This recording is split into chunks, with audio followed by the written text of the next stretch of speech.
नमस्ते, मैं अभिनय आकाश। आप देख रहे हैं प्रभा साक्षी का special show most reliable information यानी एमआरआई। अभी 3 मई की रात को करीब 23 लाख बच्चों ने महीनों बाद पहली बार सुकून की सांस ली थी।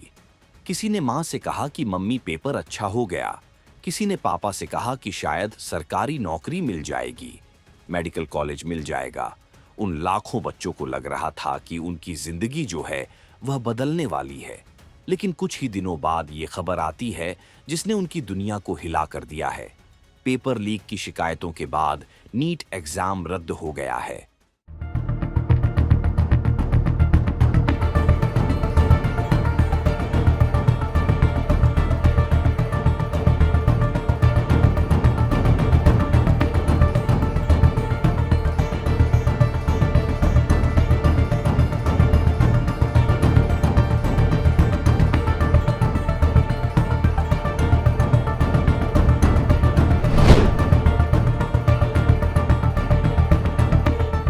3 मई को ऑलरेडी कंडक्ट हो चुका एग्जाम अब फिर से होगा। ऐसे में सवाल है कि आखिर कब तक इस देश में लाखों बच्चों से कहा जाएगा कि बच्चे तुम ना फिर से तैयारी कर लो। एग्जाम जो है वो कैंसिल हो गया। आखिर कब तक इस देश में बच्चे पेपर लीक, करप्शन और सिस्टम की नाकामियों का बोझ उठाते रहेंगे। एक बच्चा है जिसकी दुनिया स्कूल, कोचिंग, टेस्ट सीरीज और चार दीवारी के एक छोटे से कमरे तक सिमट चुकी थी, जिसने महीनों से सालों से अपने दोस्तों से दूरियां बनाई थीं। वो त्योहार पर अपने घर नहीं गया। उसने मोबाइल फोन छोड़ दिया। उसने क्रिकेट खेलना छोड़ दिया, आईपीएल देखना छोड़ दिया, दोस्तों के साथ मौज मस्ती, बाहर घूमना फिरना छोड़ दिया, क्योंकि उसे ये बताया गया था उसके टीचर्स, उसके पेरेंट्स के थ्रू कि बच्चे मेहनत कर लो, जिंदगी बदल जाएगी। लेकिन अचानक सिस्टम एक दिन कहता है कि एग्जाम कैंसिल हो चुका है। उसी पल उन लाखों बच्चों को ऐसा लगता है जैसे उनकी मेहनत नहीं, उनके भरोसे को खत्म कर दिया गया हो। उनकी जिंदगी उन्हें करियर से खिलवाड़ कर दिया गया हो। तब और अब में क्या बदल गया? 2024 में लीक स्थानीय पटना और गोधरा था, जबकि 2026 में डिजिटल प्रसार के कारण यह राष्ट्रव्यापी हो गया। तब बचाव की नीति थी, 2026 में जीरो टॉलरेंस के तहत तुरंत फैसला। अब सार्वजनिक परीक्षा अधिनियम लागू है। इसमें सजा जुर्माना ज्यादा है। दूसरे देशों में कैसे कानून है? चीन नकल या पेपर लीक पर 7 साल तक इसे देशद्रोह जैस मानते हैं। बांग्लादेश, देश कोरिया पेपर लीक पर 10 साल तक की बेल और आजीवन ब्लैकलिस्ट करने का सख्त नियम। अल्जीरिया परीक्षा के दौरान देशव्यापी इंटरनेट शटडाउन व जेल का प्रावधान। अभ्यर्थियों पर क्या असर होगा? दोबारा परीक्षा की अनिश्चितता, तैयारी की लय टूटना, बड़ा मनोवैज्ञानिक बोया। परीक्षा और काउंसलिंग उतलने से पूरा शैक्षणिक सत्र पिछड़ जाता है, जिससे मेडिकल शिक्षा का समय बढ़ जाता है। आरोपियों के लिए क्या सजा? नीट 2024 के बाद बने। सार्वजनिक परीक्षा अधिनियम 2024 में सख्ती संगठित पेपर लीक के लिए 5-10 वर्ष की जेल, न्यूनतम 1 करोड़ रु जुर्माना। परीक्षा कराने वाली एजेंसी से पूरी लागत वसूलेंगे। 4 साल बैन भी संभव। ऐसे केस में दोष सिद्धित की दर कम है। परीक्षा में कितना खर्च आता है? 23 लाख बच्चों को परीक्षा पर लगभग 400-500 करोड़ रु खर्च आ सकता है। इसमें प्रश्न पत्रों को छपाई, सुरक्षित परिवहन, परीक्षा केंद्रों का किराया और स्टाफ का मानदेय शामिल है। छात्रों से दो चारा फीस नहीं ली जाएगी। मतलब है कि इसका पूरा खर्च एजेंसी उठाती। ये सुझाव पहले मान लिए जाते तो शायद ऐसी नौबत नहीं आती। करीब 24 लाख स्टूडेंट्स का फ्यूचर अब दांव पर है। लेकिन कुछ ऐसे काम हैं जो अगर पहले हो गए होते, अगर वो सुझाव मान लिए जाते, तो शायद यह नौबत ना आती। बात यह है कि साल 2024 में गवर्नमेंट ऑफ इंडिया की ओर से parliamentary standing committee on education, women, children, youth and sports बनाई गई थी, जिसके चेयरपर्सन थे कांग्रेस नेता और मध्य प्रदेश के पूर्व मुख्यमंत्री दिग्विजया सिंह। इस कमेटी ने पेपर लीक्स रोकने के लिए कुछ सुझाव दिए थे। पहला सुझाव था प्राइवेट वेंडर्स पर डिपेंडेंसी कम करना। पैनल ने इस बात पर फोकस किया था कि paper handling, exam, logistics, technical supports के लिए गवर्नमेंट इंस्टीट्यूशंस प्राइवेट वेंडर्स का सपोर्ट लेते हैं। ये पूरे एग्जाम सिस्टम को वनरेबल बनाता है। अगर कोई प्राइवेट वेंडर गड़बड़ी करता है तो उसे हमेशा के लिए ब्लैकलिस्ट किया जाना चाहिए।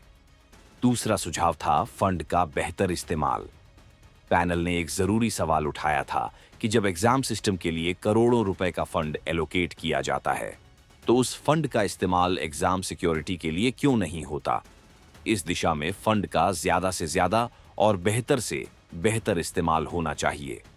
तीसरा सुझाव था एग्जाम सेंटर का चुनाव। कमेटी ने ऑनलाइन एग्जामिनेशन पर संदेश जताया। सुझाव दिया कि अगर कंप्यूटर बेस्ड एग्जाम हो तो सिर्फ और सिर्फ गवर्नमेंट सेंटर्स पर हो, मतलब पेन पेपर सिस्टम पर जोर दिया गया था। चौथा सुझाव था एनटीए को यूपीएसएससी पैटर्न समझना चाहिए। नेशनल टेस्टिंग एजेंसी यानी कि एनटीए जो नीट एग्जाम कंडक्ट कराती है उसे यूपीएसएससी एग्जाम पैटर्न को समझना चाहिए। कमेटी का यह भी मानना है कि यूपीएसएससी का exam pattern comparatively fair and transparent होता है। सुझाव सुनने में तो बहुत अच्छे हैं, लेकिन फिर मन में सवाल आता है कि इन्हें अब तक लागू क्यों नहीं किया गया। Structural problem. करीब 22 से 24 लाख स्टूडेंट्स नीट अपीयर करते हैं। ऐसे में गवर्नमेंट एजेंसीज के लिए बहुत मुश्किल हो जाता है कि वो बिना प्राइवेट वेंडर्स की सहायता के इंफ्रास्ट्रक्चर हैंडल करें। Pen paper mode versus computer based exam. एक तरफ दिग्विजय सिंह की कमेटी इस बात पर जोर देती है कि बेटर ट्रांसपेरेंसी के लिए पेन पेपर मोड ही एग्जाम के लिए ठीक है। वहीं दूसरी तरफ सरकार की ओर से अपॉइंटेड के राधाकृष्णन कमेटी, जिसमें biometric verification, GPS tracking, AI monitoring जैसी सुविधाओं वाले एग्जाम्स पर जोर देती है। इन सजेशन को गवर्नमेंट अभी इवैल्यूएट कर रही है, अंडर कंसिडरेशन है, मतलब इंप्लीमेंट नहीं हो पाए हैं। हो जाते तो शायद पेपर लीक नहीं होता।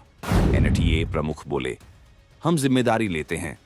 दोबारा परीक्षा कराने की प्रक्रिया 7-10 दिन में शुरू हो जाएगी। एनटीए के महानिदेशक अभिषेक सिंह ने कहा, जो कुछ भी हुआ हम उसकी जिम्मेदारी लेते हैं, यह गलत था। दोबारा परीक्षा की तारीख के लिए मैं अपनी टीम के साथ बैठक करूंगा। अगले कुछ दिनों में पूरा परीक्षा शेड्यूल और तारीखें घोषित कर दी जाएंगी। हमारी कोशिश होगी कि कम से कम समय में परीक्षा हो जाए। इतने बड़े नेशनल एग्जाम्स बार बार विवादों में क्यों? पिछले कई सालों में एनटीए बार बार अलग अलग कंट्रोवर्सीज को लेकर सवालों घेरे में है। 2019 में जब एनटीए ने पहली बार नीट एग्जाम कराया तब आंसर की को लेकर विवाद हुआ। 2020 में जेई मेंस में विवाद हुआ। उसी साल नीट यूजी में मध्य प्रदेश की एक छात्रा को सिर्फ 6 नंबर दिए गए, लेकिन बाद में ओएमआर मिलान से उसके करीब 590 मार्क्स निकले। अब सोचिए कि एक सिस्टम की गलती ने बच्ची से उसका भविष्य नहीं बल्कि जिंदगी तक छीन ली थी। इसके बाद 2022 में जेईई मेंस के दौरान टेक्निकल ग्लिचेस की शिकायतें आईं। 2024 में नीट कंट्रोवर्सी ने पूरे देश को हिलाया। 67 स्टूडेंट्स के फुल मार्क्स, ग्रेस मार्क्स के विवाद और पेपर लीक के आरोपों ने लाखों बच्चों के भरोसों को अंदर तोड़ दिया। सुप्रीम कोर्ट ने तक यह मान लिया कि पेपर लीक हुआ था, लेकिन पूरे एग्जाम में सिस्टमैटिक ब्रीच साबित नहीं होने के चलते तब उस बार री एग्जाम नहीं कराया गया। और 2026 में जब आया तो फिर वही डर, फिर वही गुस्सा, फिर वही सवाल, फिर वही कहानी।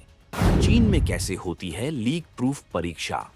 चीन की सरकारी टीवी सीसीटीवी ने बताया कि परीक्षा से 3 महीने पहले सेकेंडरी स्कूलों और विश्वविद्यालयों से कुछ सीनियर टीचर्स को टेस्ट पेपर्स डिजाइन करने के लिए चुना जाता है। इन बाद इन शिक्षकों को बीजिंग के दूर दराज और सुनसान इलाकों जैसे मिलिट्री कैंपों या जेलों में भेजा जाता है ताकि एग्जाम के सवाल बनाने से पहले उन्हें गोपनीयता बनाए रखने की ट्रेनिंग दी जा सके। साउथ चाइना मॉर्निंग पोस्ट की रिपोर्ट के अनुसार टेस्ट पेपर शिक्षा मंत्रालय और national administration of state secrets protection दोनों के अधिकार में जेलों में प्रिंट किए जाते हैं।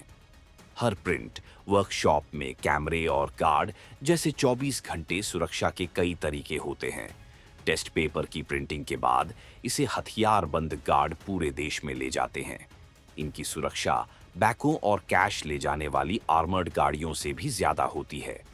द गार्जियन की रिपोर्ट के चीन की बड़ी टेक कंपनियां सरकार के आदेश पर कॉम्पिटिटिव यूनिवर्सिटी एंट्रेंस एग्जाम के दौरान चीटिंग रोकने के लिए कई ऐप के एआई फंक्शन बंद कर दिए हैं। बहरहाल, पेपर लीक या एग्जाम कैंसिल होने की जब खबर आती है तो सरकार को यह समझना चाहिए, सिर्फ एक परीक्षा नहीं टूटती है, लाखों बच्चों का सिस्टम से भरोसा टूट जाता है। चंद लोगों की लापरवाही, चंद लोगों करप्शन और 23 लाख बच्चों की जिंदगी जो है उसे मजाक बनाकर रख दिया गया है। इसके लिए दी इजाजत। ऐसी रिपोर्ट्स को देखते रहें प्रभा साक्षी। अगर आप भी लेना चाहते हैं देश दुनिया की तमाम जानकारी तो आज ही सब्सक्राइब करें हमारे चैनल को।